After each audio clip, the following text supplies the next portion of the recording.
Hey everyone, welcome to another episode of On the Couch. We're glad to have you along for episode 3 of this season. I'm Alexa Carini. And I'm Eric Conklin. Thanks for tuning in. Our first guests today are from the Rowan Art Gallery. They are Melissa Madani Hames and Mary Salvante.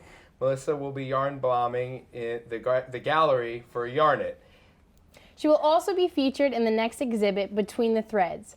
Thanks for joining us today. So, Thank you. Can you explain to everybody what exactly yarn bombing is? Well, Melissa's a professional yarn bomber, so that might be I'll something take that. you want to take. I'll take that. All right. So yarn bombing is a really interesting kind of global phenomenon that started in about 2009. And it started in this tiny little town in Texas. And it was just a woman who wrapped yarn around something that shouldn't have had any yarn wrapped around it. Right. And that just kind of exploded. And now there's yarn bombing that goes on every day around the world. And I have done it myself pretty much everywhere I've gone. I've done it in Europe, I've done it in Canada, I've done it all around the country. I've done big projects, I've done little projects. This is just another super fun project coming up at the gallery. That's really cool. Yeah. So were you always into like creative things? I saw you before. It seems to come second nature to you. So when did you personally start? I started, I guess, in 2010. I was finishing up a really large-scale gallery installation of knitted and crocheted sculpture. And after about 2 years of working on that project, I just couldn't, my hands couldn't stop. And so I had all this extra yarn, I had all this extra energy, and I just started to make these little yarn pieces, and I would leave them at friends' houses, and I would leave them outside of shops that I liked. And the next thing you know, it turned into this huge thing, and it was called yarn bombing. I didn't even know what it was called. I was just kind of doing it for fun. Right. And so I guess I started in 2010. Oh, wow. Something like that. When you say something that's not supposed to have yarn around it, that's Right. kind of what you mean. Phone poles, electric posts, bike racks, stop sign posts, that kind of thing. And I've just recently, that was a couple of years ago, right outside of PAFA in Center City. Was that you, by the way? Yeah, that's me. Oh, it is? Okay. Yeah, Different hair. That Okay, person yeah, is the hair kind of actually threw me me. off for a second. But that yarn is really interesting because it's made out of plastic bags. It's called Plarn. Oh, wow. Yeah, so it's Okay. not just that's not just your regular everyday old yarn bomb. That's actually made out of plastic. So do you have any pieces that stay fresh in your mind the most, your favorite piece, your biggest piece that you've ever done? Well, I'm just freshly coming off of a project at the Morris Arboretum of the University of Pennsylvania, Okay. and that was a huge project, 50,000 yards of yarn. Oh my goodness. Yeah, Wow. it was a really big project. It took about 2 years to make everything, and it took about 10 days to install, and it just finally came down this past week. So it was 13 installations over the garden, around wow. from one end of the garden to the next. Okay. Oh, look, there's us. There's us. Can you explain a little bit more like what the art gallery is doing with yarn bombing this year per se? You want to take that one, Mare? Well, Melissa will be doing an installation out of the front of the art gallery on High Street. This is the new gallery on 301 High Street. And the gallery facade has a number of very high columns, a number of lampposts that Melissa's going to be yarn bombing, and there's a bench, and there is railings that she'll also be wrapping or encasing in yarn. But this all came about over the course of a number of months through a series of meetings that I was involved with a local community organization called Creative Glassboro.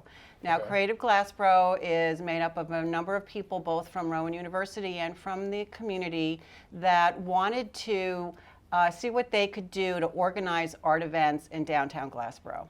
So at the time, I was already in the midst of curating an upcoming exhibition in the gallery of women artists that work with yarn or string, that utilize that materials through the practice of crocheting or knitting or weaving, embroidery, to have an exhibition that commented on gender, and sexuality.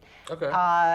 Kind of flipping the narrative as far as domestic action or work, and reframing it and presenting works that speak to these topics. Okay. So Melissa was an artist that I had invited to be in that show because her art pieces, which are also crocheted, have elements of them that are within that theme.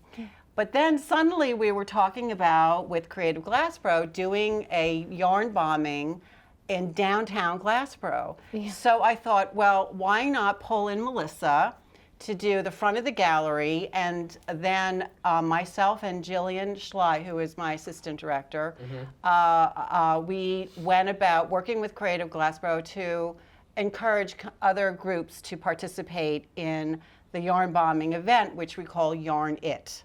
So we have a number of organizations and student clubs and student groups that are working away on their own casings that will install in downtown Glassboro and in front of the gallery starting on November 4th. So there's just going to be like all this yarn just everywhere, like in Glassboro, pretty much. It will be mostly up and down Rowan Boulevard.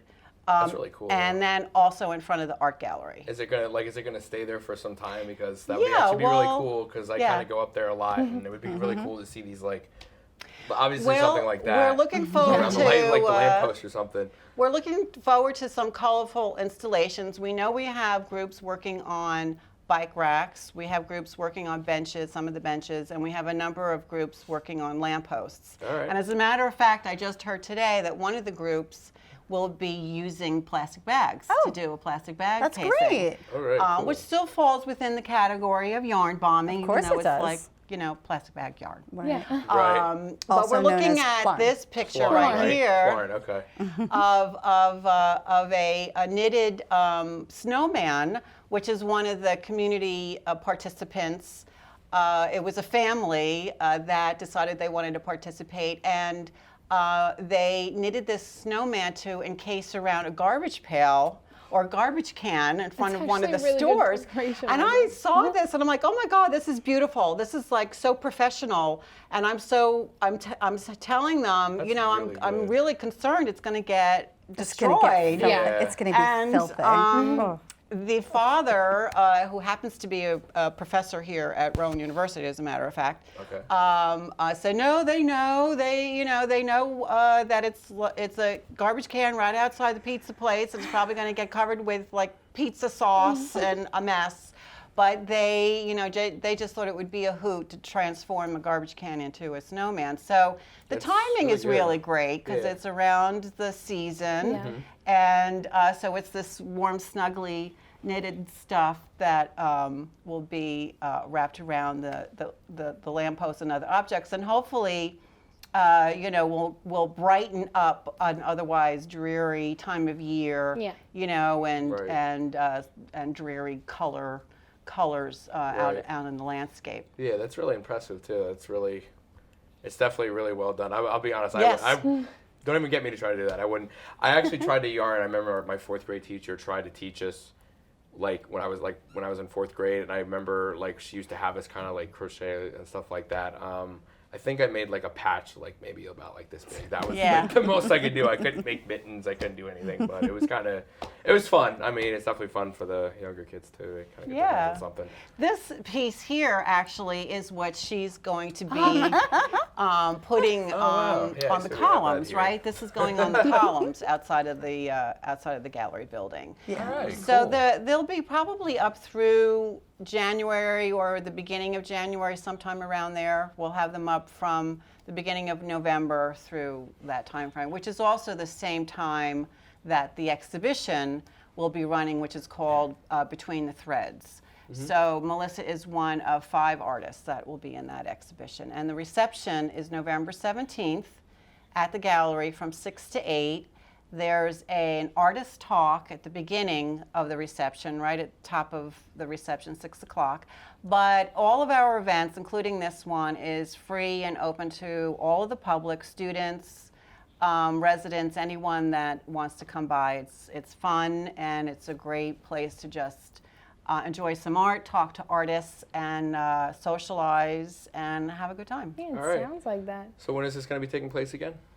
So the exhibition opens November 17th. All right. Thursday, November 17th. I actually have a question that I really want to know. Do you have to get permission when you go out and you put yarn on things? Like the telephone pole that That's a we good saw. question, yeah. Like does anybody ever give you a problem? Does anybody ever take pictures of you? So I have not actually been arrested, Oh, but good. I've definitely had to run. Okay. I don't ask for permission. I ask for forgiveness. Okay. It's Okay, kind of that's a good way. it's my general rule. Yeah, I like that. I like that. If you don't speak a foreign language fluently, then you might want to just run faster. Okay. Right? Yeah, So right. like I couldn't ask for permission when I couldn't say it in Italian. So that was another story. So yeah, it's yarn bomb, it's graffiti, it's knit graffiti. And Right. so it's not technically hurting anything. However, yeah, it's illegal. Yeah. It's totally illegal. Now, we did have this one conversation about certain aspects, like we had to obviously have permission from the facilities department, right? To Right. make sure that the Yeah. columns were allowed to be covered. And these columns, Right. before I do anything of substance like that, I've got to make sure that I've got some kind of permission, because this is, these are 20 feet long each, Right. and they're 40 inches wide. And it's a lot of time and it's a lot of material. Right. So, you know, you've got to kind of make it. But on regular life, yeah, it's all just graffiti. Yeah. And P.S., I would like to just add something about wear and tear. So yarn bombs don't last forever. They might only last a couple of months before they start to fade.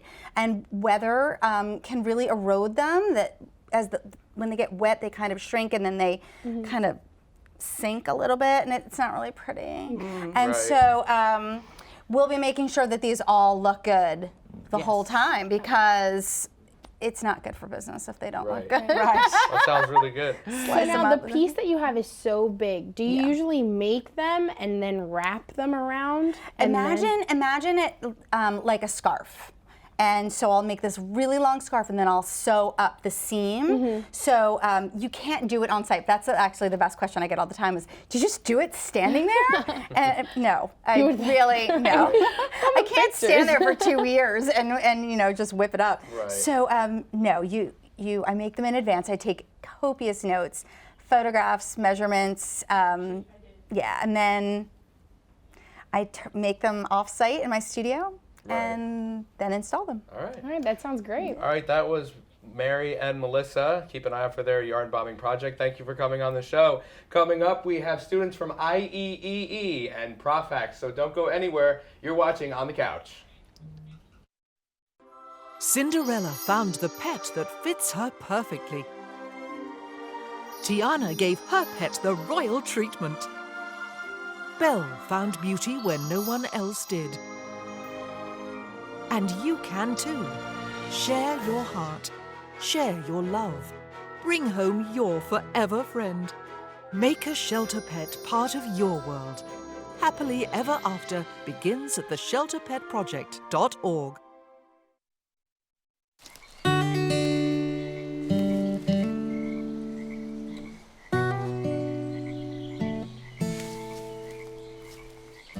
When you're out there, there's no telling what you'll find. I see it, I see it! Oh, look at you. There are some moments only the forest can inspire. Find yours at discovertheforest.org. Hey everyone, welcome back to On the Couch. We are now joined by Jake Culleney, Region 2 Student Representative, Catherine Purachev, Co-Chair for Profax, and Aaron Yanello, Vice Chair of Region 2 Student Activities Conference. What's going on, everybody? How we doing? Doing okay. Good? Doing okay. Glad to be Day's here. going good and everything? Yeah, All right, absolutely. so it's called, what is it? Your club is Our club is called IEEE. IEEE, okay. IEEE. You're All not right. uncommon to call it IE though. Okay, Yeah. so what is the club about? in a Sure. way? I know it's with engineering, right? Yeah, Okay. absolutely. So my name's Jake. I'm the chair of our student branch here at Rowan. So as you guessed, it is IEEE. It stands for the Institute of Electrical and Electronics Engineers. No one calls it that. We just stick directly to IEEE because it's a mouthful. But essentially at Rowan, it's a student club, SGA sanctioned. We operate just as any other club does on campus with a SGA budget. And we have a focus towards professional development of engineers. So we typically cater to electrical engineers, but we don't have any preference. We have any engineering major can be involved with our club. Even we've had other majors as well outside of engineering. But really what we've honed in on is professional development. So we focus on networking, how to get a student an internship, how to get them meeting contacts, meeting companies. So we bring companies into Rowan, like Lockheed Martin will be coming in a few weeks. So we also bring students to industries to get them an idea of what exists out there, beyond their engineering degree, where they can go, where they can work for. And our IEEE student branch hosts 3 big events. We're going to be hosting 3 big events this year, and I'll let Aaron and Catherine talk a little bit about those 2. But the 3 big events is the Sumo Robot competition. We host that every year in the fall. We host the Prof Hacks competition, which is a 24-hour hackathon, and next year we're going to be hosting the 2017 Region 2 Student Activities Conference. So to start, the Sumo Robot competition we started 3 years ago. It is a competition where you have 2 tiny autonomous robots. They go inside a little circular ring called a doyo. Both teams put the robot in the middle. They hit a button, they back away. 5 seconds later, the robots turn around and try to fight each other out, just like the traditional art of Japanese sumo wrestling. Okay. So these robots' job is to actually push each other out of the ring. And we host 2 competitions in the fall. One is called the KIT competition. We hosted that a couple weeks ago on a Friday. And essentially the purpose of the KIT competition is that everyone has the same robot. The only differences between the robot is how they program it and the algorithms that are implemented inside the robot. On November 18th on Friday, we'll have the Scratch competition. And it's the same exact idea, 2 robots trying to push each other out. The difference is that a team can build any robot from complete scratch, so they can add anything onto it as long as they meet a certain guideline, such as size dimensions. So that's something that we've hosted for our 3rd year, and we hand out about $1,500 of prizes between the 2 competitions, and we get a lot of excitement, and it's a lot of fun. That's really cool. They make it right then and there, the robot? So actually they have several weeks in advance, several months in advance to plan. So for the Scratch, it involves a lot more goes into it because the robots are really a technical challenge, because the students that choose to build it from complete scratch, it's no small task. They'll put hundreds of hours into making that robot, and so Not imagine. kids I would never be able to do that. it's not a fun thing. But for the KIT competition, it's a little bit less technically challenging. So we'll have a lot of freshmen compete in that. So I think this past competition, we probably had 10 teams of freshmen compete, and we provide them with KIT robots to actually compete. So really all they need to know is how to program, and that's something that's easily picked up on. But it comes with default programming. In fact, I think a default bot won this year. Yeah. So actually straight out of the box, no customization, completely won. So for reference, a team picked up the bot the night before because the team dropped last minute, put together the bot, and by the next day had actually won first place and won $500 or $300. Okay. So it's a really great way for freshmen especially to get involved in IEEE and get involved in the engineering concept, the building something, programming it, and putting it to use. Yep. Okay. This group seems, do you have a lot of people in it? Because Yeah. it seems extremely Sounds like resourceful. Our first general meeting consisted of 130 students. So we actually had the senior vice president of Comcast, Teresa Hennessy, come in and speak. So it was a huge opportunity. Yeah, it seems like a great way to get your foot in the door For sure. It a was. lot. You said the vice president of The senior vice president of Comcast, one of the senior. Okay. So it was pretty prestigious, and yeah, it was a lot of fun. And so I mean, obviously, as you go on in the semester, some students choose to be involved in other things. But right now, our attendance is around 70 to 80 students per meeting. It sounds like a really good way to network. Too. Yeah, that's one of the big You guys are benefits. having the president of the senior vice president of Comcast. So very come in. high executive, and she was definitely. absolutely fantastic. And so we are looking forward to potentially bringing her back at a later date and having her speak. What kind of projects have you done? You guys done any projects like on Rowan's campus at all or anything? We did quite a few. So last year we did a project involving a smart doorbell. And so we kind of break down these bite-sized projects that would be something that would be really cool to talk about in like an interview or something. So now instead of you talking to me across a table, we're sitting next to each other geeking out over whatever I just built and now I get to talk to you about. Yeah. So and it's a really great way for seniors to show off what they know and share their knowledge, and a really great way for underclassmen to say, teach me something I don't know how to do, you know? Right. So that's something we did. We host a couple like app sessions Also, a couple tutorials on software we'll need to know later in different courses, stuff like that. We also focus a lot on mentorship. So one thing that our club has just started providing last year is a mentorship program for the freshmen coming into this program, because we understand that coming into an engineering program, it can be really challenging and very overwhelming. We've all been there. Yeah. So something we started last year is the freshmen that come to our first meeting, we advertise this program, this mentorship program, where they have the opportunity to join together with a few other confused freshmen, and they essentially get paired up with a student like myself or Aaron or any upperclassman that feels comfortable to be that person that can answer, who should I take next semester for this class, or I can't finish this intro to a digital systems problem. Can we get help? So that has definitely been very, I think, useful for the freshmen. Sounds awesome. And I think a lot of them have found it helpful. The other benefit to it is it really provides you direct access into our e-board and into the club, because it's intimidating to jump on and get involved with some of the projects that we have. Especially being such a big club, there's a it's lot very going intimidating. on. So it's a good segue into, hey, come do this. It's something small that you can do, or hey, why don't you lead this smaller committee? Is it like now, what did you say, 130? Yeah, so What's right now our it's averaging around 80. I gotta ask, 70. is it the largest club on campus? It's not the largest club on campus. It's one of the largest engineering clubs on campus, and we operate with one of the largest SGA budgets. Wow. I mean, I'm sure, because you guys obviously build a lot of Yeah, useful and stuff. in the past 3 or 4 years, if you look at where our club has come, it's grown a lot. And so, and we're looking to branch out to other clubs. Like we work with a lot. We're starting to work a lot with the College of Business to maybe like some of their entrepreneurship stuff, because engineers like to build things. We got to learn how to sell our ideas. So the entrepreneurs have the know-how to sell it. So we have a collaboration going there right now with. So we'd love any other major to come join us so we can exploit your talents and you can learn from us. Right. All right, so Jake, you were telling us about what you're involved in. How about you guys? Yeah, absolutely. Yeah, Kathy, you so wanna go first? I'm the co-lead of ProfX, and ProfX is Rowan's very own hackathon. And a hackathon is a 24-hour event where students, engineers can go and just create a project. And at the very end, they present this project, and essentially the best project wins. So you have 24 hours to plan, create, and implement some type of cool design, sometimes based around a theme. Last year we did censor journalism, right? So that was a collaboration between us and the journalism department. Yeah. So the winning. There you go. So we had you involved with that. Your department involved with that. What, So- journalism?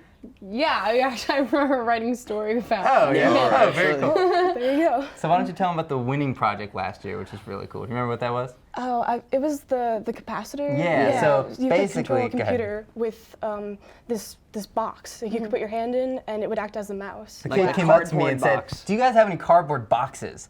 And I was like, "Okay, this is a tech competition. You're gonna build something with a cardboard box." And these guys were high school juniors or seniors, I They think. were in high school, yeah. They were in high school, and I'm like, "Okay, kid, here's your little box." He comes out and makes this thing, covers it in aluminum foil, and then Tinfoil, ShopRite tinfoil.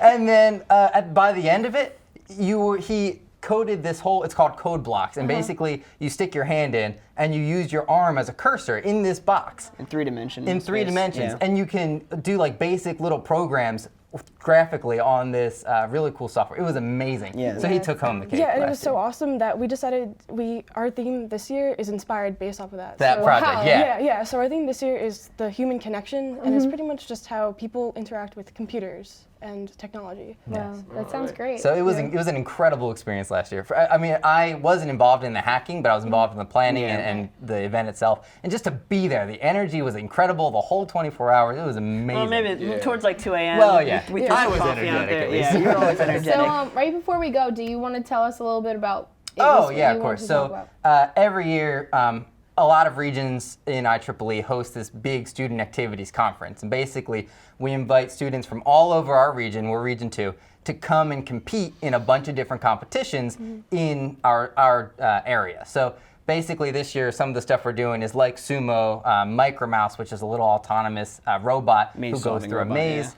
A lot of like physics stuff. So they show up, they compete, they win some prizes, and they get to network with us and with other professionals in the area. Yeah, so we're operating with about a $40,000 budget, and we plan, and to give you some perspective, in 2014 we hosted it. We had 26 universities here, 250 of the best engineers competing at Rowan in probably 6 competitions. So this is going to take place April of 2017. So we're really excited about it. Sounds really good. Thank you guys so much Yeah, for of coming. course. Thank you for having Thank you us. very Thank you very much. We appreciate the Pleasure opportunity. meeting you. Up next, we'll be seeing more great content from this week's Man in the Street, and also Eric and I will be closing out the show with our hot topics. Don't move, keep it right here and on the couch.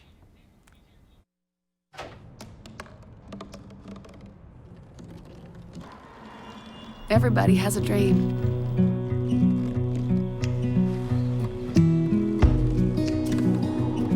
Mine was to see the ocean. And with a little help, I made it.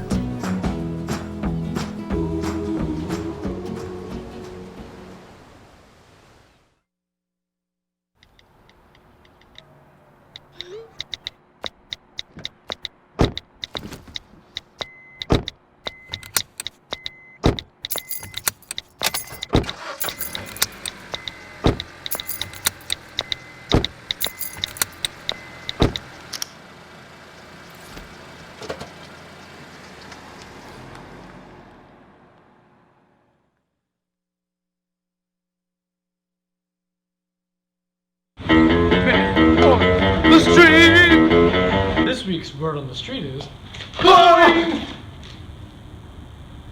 It's the holiday season for Halloween, of course, and we're here with pumpkins full of candy and footballs and hockey pucks, all kinds of Halloween fun. So let's go see what people have to say. So here we are at the Rogo. They're really festive. That's another key to Halloween, getting festive. I myself have my dorm. Come by, check it out. Excuse me, did you enjoy decorating the store? I didn't do it. You didn't do it? No. Can I speak to whoever did decorate? Dude, I love the decorations. Thank you. Was it fun to put up? It was. Awesome. Yeah, it looked like a lot of fun. A lot of hard work. I like the ghosts. Really? I'll give you guys candy in exchange. How crazy is that? Oh my god. Happy Halloween! Thank you. You're welcome. Are you going trick-or-treating this year? Probably not. Probably not. Dude, you're in college. You got to. It's on a Monday though. Would you like some candy? You got Poltergeist, Friday the 13th, Halloween. Dude, you already got some candy, but have some more. Can I take one of these stress things? Of course. You got a haunted house. You got the scary movies. Those are some parody films. Candy corn contest. Can I do this right now? Yeah, sure. Oh, awesome. I'm gonna say at least 20. What is your favorite Halloween movie? Wrong. Nightmare on Elm Street. I like that costume you got there. Thank you. I worked very hard on it. It took me about 6 hours for the 6 design. hours? Yeah. Absolutely. Yeah, go for it. Here's our card. Oh, are you recording? You going trick-or-treating this year? I'm not coming. I will be working. Ah, I will really? be next year. What is your favorite Halloween song? There's songs. Wrong! Monster Mash. I like your costume. Thank you. I worked really hard on it. For what? Worked really hard on it. Oh. Yeah, it took me a whole 35 seconds. It took me about 6 hours. Happy Halloween! Holy shit. Got bushes, cats, all the good stuff. You have another refill? What's this? Pardon me, gentlemen. Are you excited for the Halloween season? Of course. What are you recording? Blair Witch Horror Project. Yeah. It's my favorite. That scared me. Absolutely. The handheld camera I'm not really a fan of, but yeah, what can you do? And that was Dan. Wait, did you check out his shirt? Yeah, definitely. Yeah, they've been making, him and Sean have been making really good content. So again, it is Halloween. So what are you gonna be going as? Are you doing anything? Costume? Yes. I mean, Halloween time.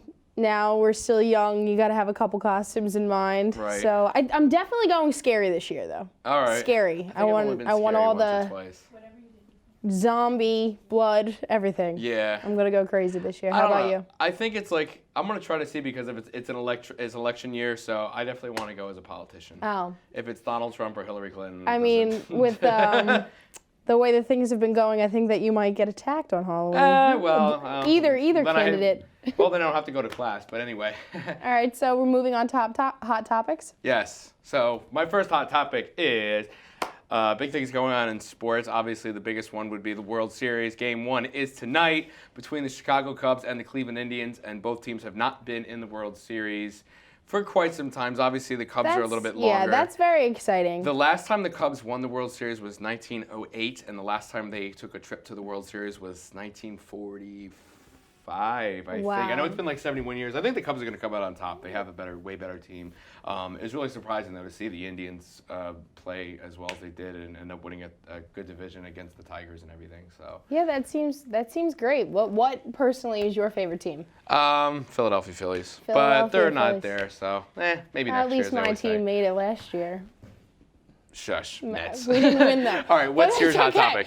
Okay, The Walking Dead. I'm sorry, that is my secret love of life, The Walking Dead, and my heart broke Sunday because Glenn, one of my favorite characters, died off the show. See, I don't know really who that is because I've only seen bits and pieces. I've never really even made an effort to I watch Walking Dead because I'm usually always doing homework, or I'm just like, you know what, I'm a guy, why not? It is so my guilty pleasure, I can't lie. Walking Dead and Sons of Anarchy. Yes, you know what? It always keeps you on your feet, and to be honest, like Halloween is my favorite time of the year. I love scary things, and I love that it scares me. Yeah, it's definitely a good time for it. I'm still mourning the loss of my favorite character, though. All right, so third topic? All right, third topic is Taylor Swift's debut album. It's going to be so weird coming from me, but Taylor Swift, I'm a big Taylor Swift fan. I'll admit it, I'm not afraid to admit it. Taylor Swift's debut album came out 10 years ago as of yesterday, October 24th. That is actually really crazy. Yeah, it's crazy how it's been like a decade, because I'm like thinking about all these like songs that I listened to when I was younger. And now they're like over a decade. That means that I was 12. Yeah, that's probably, I was 12. Probably where I was about when I